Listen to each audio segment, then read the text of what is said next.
எல்லாரும் இந்த வேள்வி முடிகிற வரைக்கும் ஃபஸ்ட்டு பாதுகாப்பாக இருக்க சொல்லுங்கள். எல்லா வீடுகளாகட்டும், போக்குவரத்தாகட்டும், எல்லா நிலையிலையும் கொஞ்சம் இந்த அக்னிகிட்ட இருந்து காப்பாற்றுறதுக்காக பாதுகாப்பாக இருக்கட்டும்.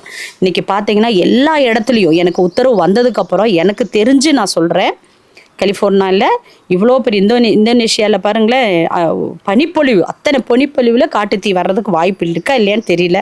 அது ஒன்று. அப்புறம் பார்த்தீங்கன்னா திண்டுக்கல்லில் அவரோட அடியார் தான், அவரோட ஹாஸ்பிட்டலில் பிடிச்சி இதாகிடுச்சு. சென்னையில் பார்த்தீங்கன்னா இப்போ அதான் நான் சொல்கிறது, இந்த டிசம்பர் 10க்குள்ளே ஜனவரி ஒரு 10க்குள்ளார நடந்த சம்பவங்கள் இதெல்லாம். இப்போ இதெல்லாம் வச்சு பார்க்கும்போது எனக்கு தூக்கம் வர மாட்டேங்குது. கடவுள் வந்து கொடுத்த உயிரை அவராக எடுக்கட்டும், அது தப்பில்லை. ஆனால் சம்மந்தம் இல்லாமல் இந்த மாதிரி ஆகுது. நேற்று பாருங்கள், ட்ரெயின் போயிட்டு இருந்த ட்ரெயினில் ஒரு ரூமர் தான் விபத்து, எப்படி நெருப்பு வந்துருச்சுன்னு சொன்னதுக்கே எல்லாம் குதிச்சு ட்ரெயினில் பார்த்தீங்க இல்லையா? அந்த ட்ரெயின் விபத்து நடக்கக்கூடாதுன்னு தான் நான் மனசார பிரார்த்தனை பண்ணி அந்த வேள்வியை நான் அவ்வளோ கஷ்டப்பட்டு நடத்தினேன், ரொம்ப கஷ்டப்படுத்தி நடத்தினேன். ஆனால் இப்போ அக்னியில் அடுத்தது வருது. அதனால் இதில் வந்து மக்களை காக்கணும், புரிஞ்சதுங்களா?